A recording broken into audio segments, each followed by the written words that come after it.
The Romance of the Ranchos. San Diego, 1827. Carrillo Senorita elopes with American captain. Los Angeles, 1831. Carrillo writes first book published by a Californian. Los Angeles, 1837. Carrillo named governor of California.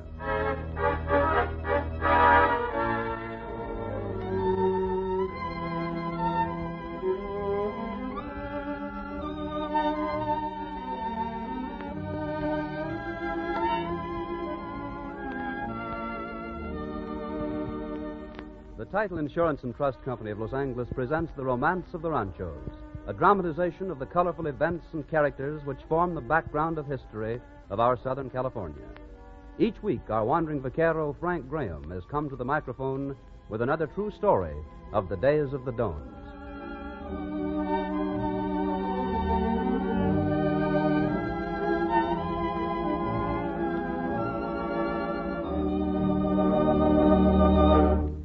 Now, you can do something practical, something fine for the men in the Navy. Sailors, Marines, and Coast Guardsmen everywhere look to Navy relief to aid their families at home in times of emergency and distress. Since Pearl Harbor, demands upon Navy relief have been the greatest in history. So now, Southern Californians are being asked to help raise $500,000. You can match the Navy's courage with your response. Be generous in your aid to Navy relief. Be sure to listen for a special gift offer which Frank Graham will make later in the program.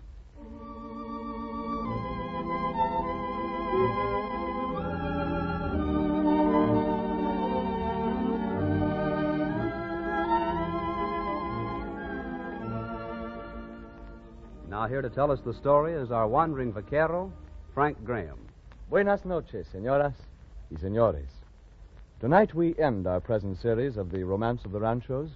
And as a fitting climax to these programs, we're going to tell the story of a family which, throughout the history of the Southland, has been recognized as one of the great families of California. Listen to the dramatic and romantic incidents in the lives of the Carrillos. It's a colorful chapter of The Romance of the Ranchos.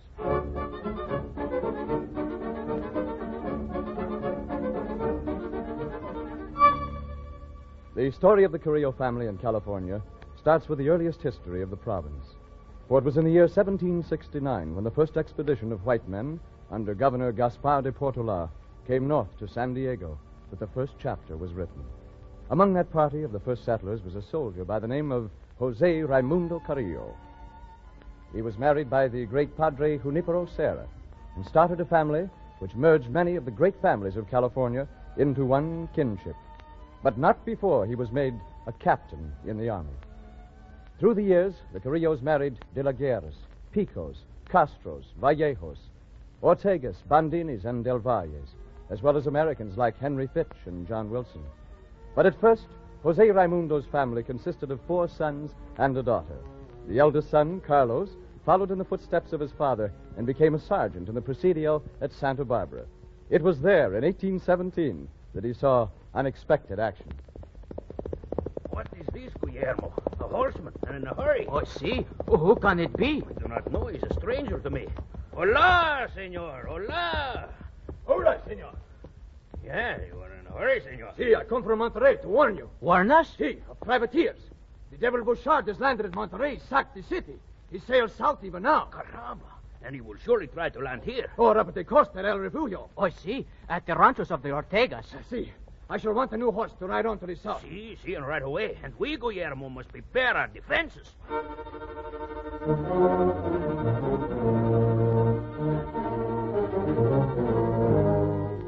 Sergeant Carlos Antonio Carrillo headed the small company which went to the Ortega Ranch and routed the famous privateer Bouchard, who had indeed landed there. It was after the fighting was over that some of his men approached Carrillo. Sergeant Carrillo. See? What have you there, Sergeant Lugo? You have captured some of them? Si, 3. And he will not hang them, Carlos. He insists that they be spared, especially the big one, the one that fought like a tiger. So? And why not, Sergeant? Not only because I'm a kind-hearted man, amigo mio, but also because I have taken a liking to this one, this big buffalo who speaks a strange language, but who calls himself Jose. Jose, the Englishman. But he is a member of the Devil Bouchard's crew. Not anymore, for we have captured him. Juan Ortega wanted to string him up pronto, but But Sergeant Lugo stopped it. Not I alone, amigo mío. There was another. Oh? And who was that? The Senorita Guadalupe, Senor Ortega's daughter. It seems she and the big buffalo, Jose, have met before. You understand, eh? So, romance, eh? Well, then, senores, who are we to interfere with love? Of course he shall not be hung. I have offered to take him in my home and be responsible for him. So, very well, senor. And perhaps the senorita may teach Jose the Englishman to stay here in California and not meddle with privateers, eh?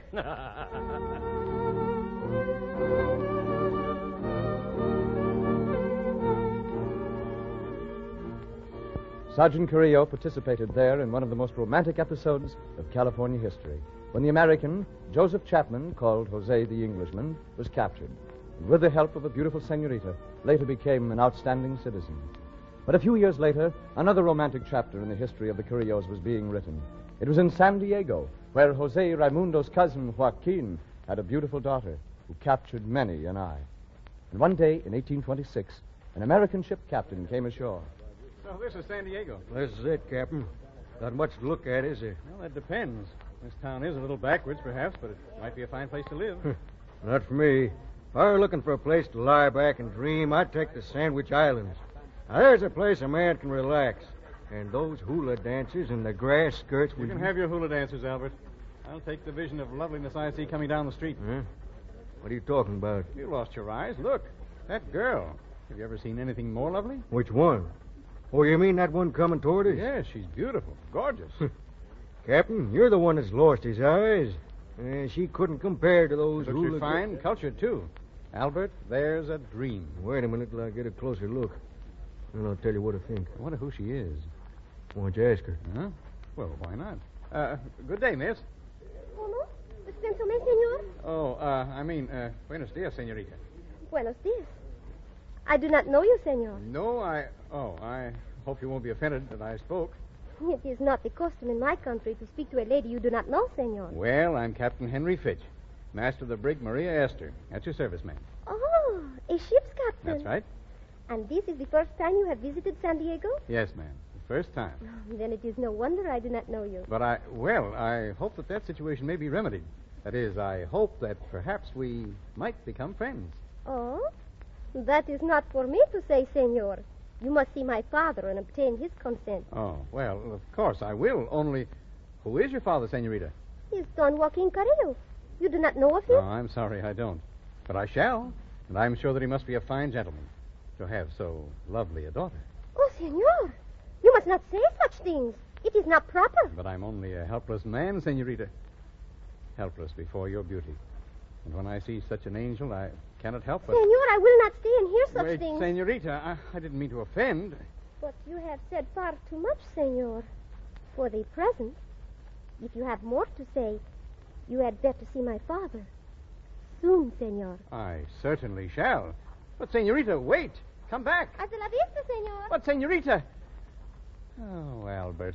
She was interested. She wants me to call on her father. I couldn't hear much of the conversation, Captain, but she did smile. The smile of an angel. Find out who she is? Yes, the daughter of Don Joaquin Carrillo. Carrillo? Yeah. Then that was Senorita Josefa, the most beautiful girl in San Diego. Of course, that's what I told you. But she is, well, that is, the governor... What about the governor? Well, Governor Echeandia wants to marry her. The governor? Yeah, they're almost, practically engaged. Almost, but not yet engaged? Oh, that's what I hear. Then it's not too late. And the governor had better look to his laurels because he has a rival in Captain Henry Fitch.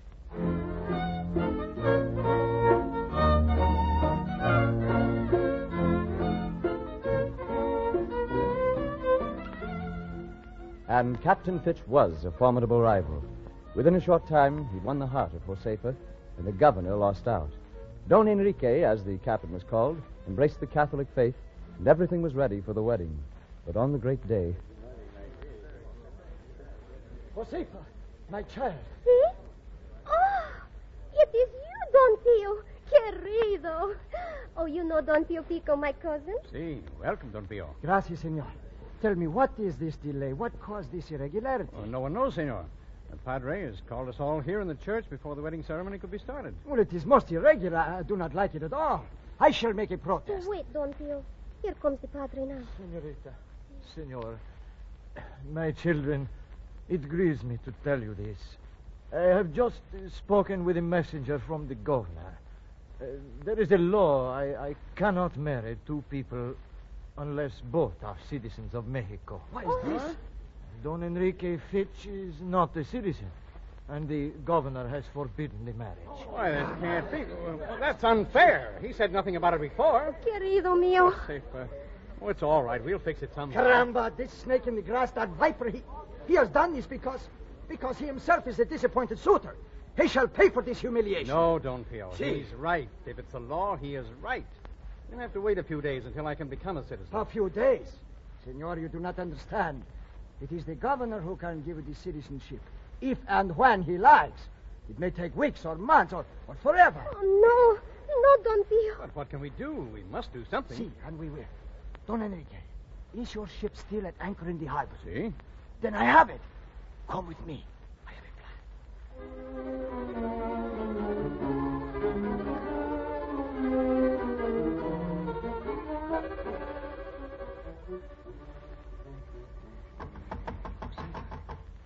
Josefa. Enrique, you here at my window. Si, querida. But you should not be.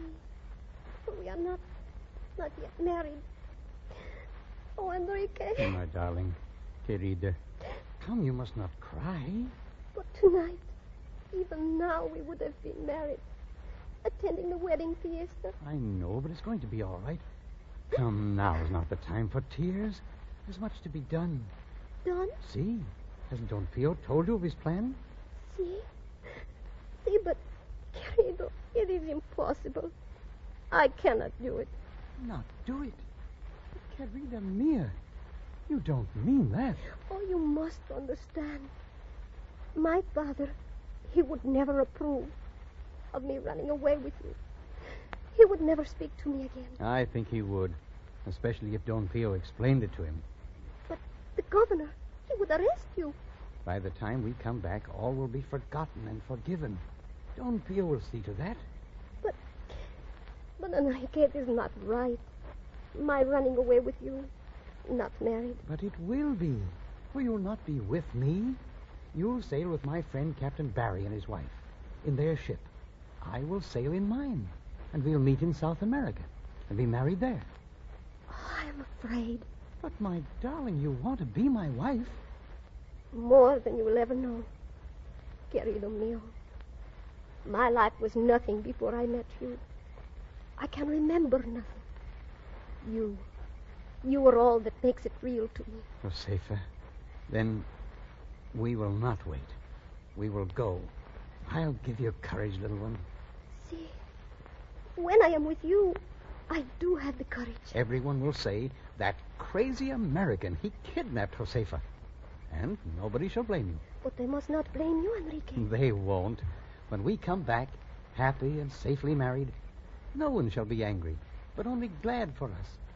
Josefa, it's not right to thwart a great love like ours. We were meant to be together. Always. Sí, querido mío. Always. Then you'll go?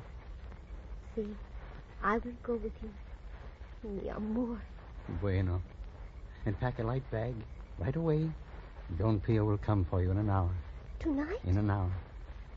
Let's not allow another day to separate us. No, not another day. I will go, Enrique. I will. Then this is goodbye. For a little while. I shall only be able to watch you from the deck of my ship until we reach our port. I shall be with you in my heart, querido mío. And I with you. Hasta la vista, Josefa. Enrique, wait. Goodbye, my love. For a little while.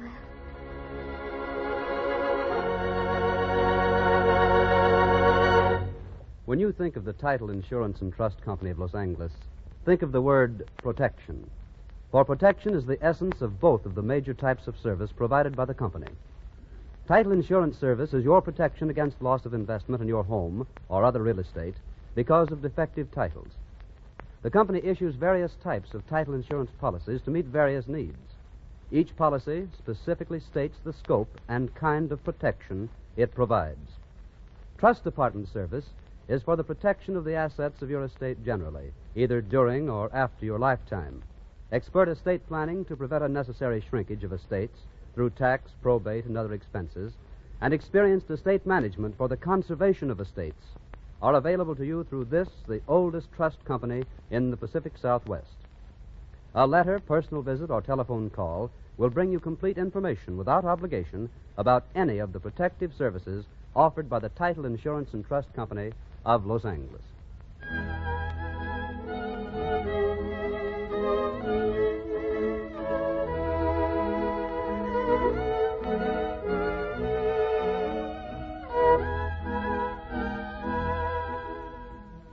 Upon the return of Captain Henry Fitch and his bride, the troubles were quickly smoothed over, and all was forgiven. And so closed a romantic chapter in California history. But more exciting chapters were to be written into the history of the Carrillo family. In 1827, Carlos Antonio was sent to the Mexican Congress to represent the province of California. And there, one of his speeches made him famous, for it was published in book form. It was the first book by a Californiano, and has been regarded as the finest defense of the California missions yet published. Later, it was the turn of Carlos's young brother, Jose Antonio Carrillo, to take his place in the Mexican Congress. Jose was the firebrand of the family, the politician par excellence, a vehement supporter of every measure which might give California home rule and thus separate the government from Mexico City. And so it was that he approached his brother Carlos in 1837. But, Carlos, this Alvarado is not legally governor of California. This Alvarado, as you call him, is our kinsman and a fine man, and he is governor. A Californiano governor at last. That is what we wanted. But he is not. He is a governor for the northern section. They like him. But he's not governor for us here. For he wishes to move the capital back to the north when it rightfully belongs here. See, but that is such a little thing. It is not a little thing. If the capital is moved to the north, they will forget us here, leave us without adequate government. You know that. See, perhaps. But Juanito is the governor legal. But he is not. Our nephew is no longer governor. He got this title by a revolution. And the Mexican government has appointed a new legal governor. Who is? You. Carlos Antonio Carrillo is now governor of California by order of the Mexican Congress. But, Jose, I do not want to be governor. Nonsense. Any man would like to be governor. Why did you not get them to appoint you instead of me? You would rather be governor than me. Nonsense. You deserve it. In this way, it is practically the same anyway. You, my brother, are governor, and I am your advisor. Oh, Jose, you and your plots. First, you plot against Governor Victoria. See, and run him out of California. See? But always you want a Californiano governor. Now that we have one, you want to change that. See, so that we may have a Southern Californiano governor. Ah, and I am the one who must bear the burden. Not the burden, Carlos, the honor. Just think. Tomorrow he will take the oath of office, and Carlos Antonio Carrillo will go down in history as a great governor of California. But what about Juanito? What will he do? He will not stand by and let you depose him without a fight. No, perhaps not. But we will beat him. See, let the tyrant Alvarado storm. He shall be defeated by Governor Carrillo.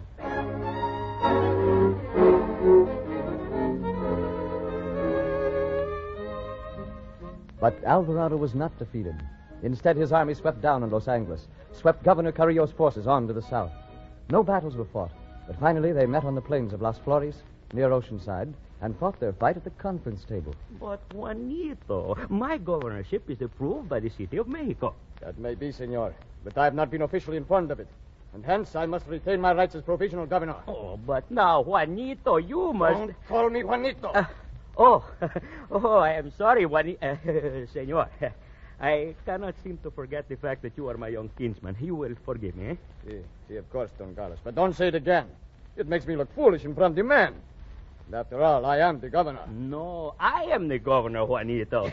Senor, if you use that word once more, I shall sound the charge, wipe out every man of your army. Oh, dispense me. I am sorry. It just slipped out. Well, see that it does not slip out again. Because I am the governor. Very well, very well. We are both governors.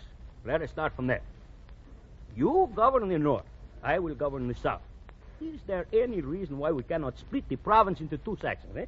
Have the Mexicanos given you authority to do that? Oh, no, but what does that matter? If we can settle this between ourselves, well, so much the better. No. For I've sent to Mexico to explain my position.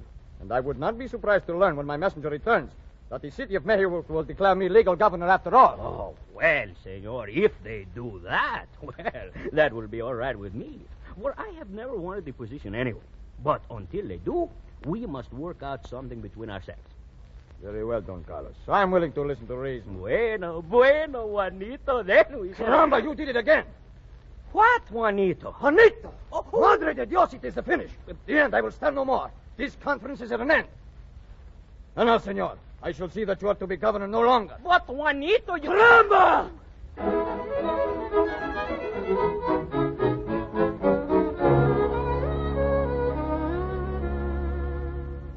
Negotiations were interrupted by Alvarado's anger, but in the end, a truce was called. But now, support for Don Carlos Antonio's governorship cooled, and soon his own men gave up the fight. For a short time, Alvarado jailed both Carlos and Jose Antonio, but quickly they were sufficiently back in favor to receive his grant of the island of Santa Rosa.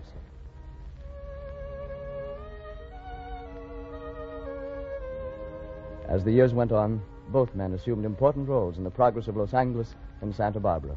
The incorrigible Jose Antonio continued his plotting and was a leader of the revolt against another Mexican governor, Michel Torrena. And again, in 1846, when revolt against the American forces of occupation fled, General Jose Antonio Carrillo was in the thick of it. It was he who worked out a ruse to use against Stockton.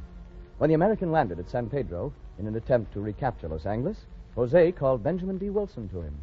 You sent for me, General Carrillo? Si, Don Benito.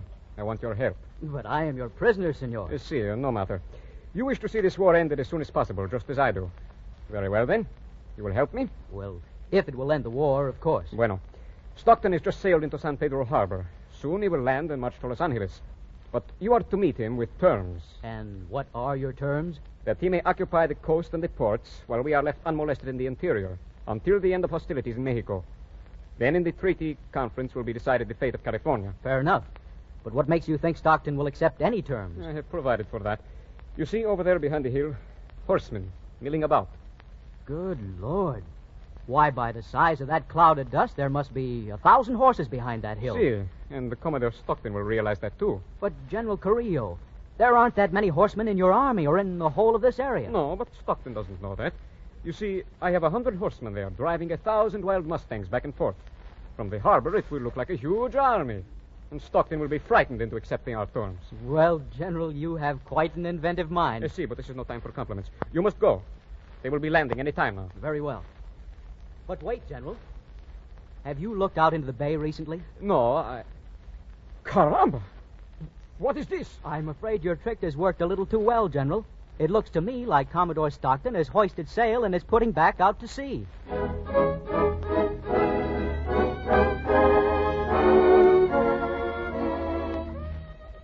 Jose's ruse worked too well, and it might have saved considerable bloodshed. But the Carrillo family adapted themselves to the new American life which took root in California and kept their place as one of California's first families. Their high position in California history is well illustrated in a simple service which took place at the Mission Santa Barbara in the year 1852. Ashes to ashes, dust to dust. And so we place Carlos Antonio Carrillo here, under the altar of the church he served so well. It is due to men like him that this land has grown great.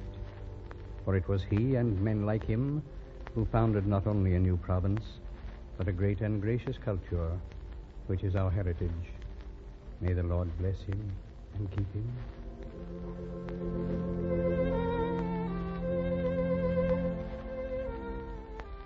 The heritage of greatness, which was Carlos Antonio's and Jose Antonio's and Jose Raimundo's and all of the Carrillo families, has been carried on through succeeding generations. Carlos's son, Pedro, was a leading figure in Los Angeles and Santa Monica life.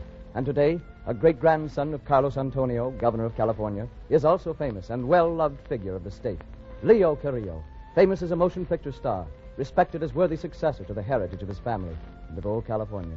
He's been preeminently active in civic affairs and in promoting projects to keep alive the beauty and romance of that graceful era. It is he who authored these words which glorify the days of the old missions. Out where the poppy nods its head like a tiny mission bell, where the padre walks through the mustard stalks along the old Camino Real, silent milestones mark the way, telling tales of an old tradition, relics of a glittering age, indelibly set on history's page, the last of the Spanish mission.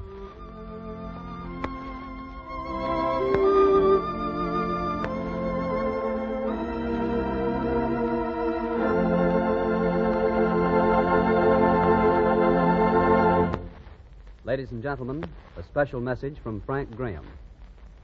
Our thanks to Leo Carrillo for the use of his fine little poem and for help with details of the story. And our thanks to you of the radio audience for your friendly interest in our programs. With this broadcast, The Romance of the Ranchos concludes its current series of dramatic stories of early days in California. All of us in the cast and our sponsors, the Title Insurance and Trust Company of Los Angeles, sincerely hope that you've obtained both pleasure and profit from listening to them, and that through this closer acquaintance with our Southland's exciting and colorful history, you have enjoyed, as we have, a new interest and a keener appreciation of living in Southern California. And now, before going off the air, Title Insurance and Trust Company has authorized me to offer all you good friends a parting gift. To all of you who would like to have it, the company will send you, with its compliments, a copy of its colorful early California Rancho map. Now, I've seen this map. In fact, I have one framed in my den at home. And every one of my friends who's seen it has wanted one for himself. So I know you'll want one. It's 18 by 20 inches, printed in full color on heavy paper, just right for framing. It shows the boundaries, the streams, the hills and valleys of all 52 of the original ranchos that comprised what is now Los Angeles County. For your copy of this rancho map, just send a postcard or letter to the Title Insurance and Trust Company of Los Angeles, 433 South Spring Street, or to me here at KNX in Hollywood. Be sure to write your name and address plainly, and address it to the Title Insurance and Trust Company of Los Angeles, 433 South Spring Street, or to Frank Graham, KNX in Hollywood. Now, until we meet here again, this is your wandering vaquero, speaking for all of us and saying, hasta la vista, señoras y señores.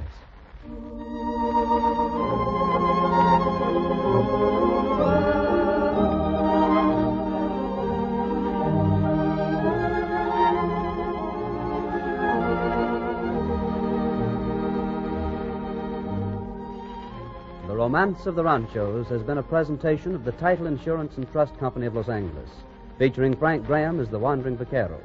The stories have been dramatized by John Dunkel and produced by Ted Bliss, with special music arranged by Gaylord Carter. Bob Lamont speaking. Good night.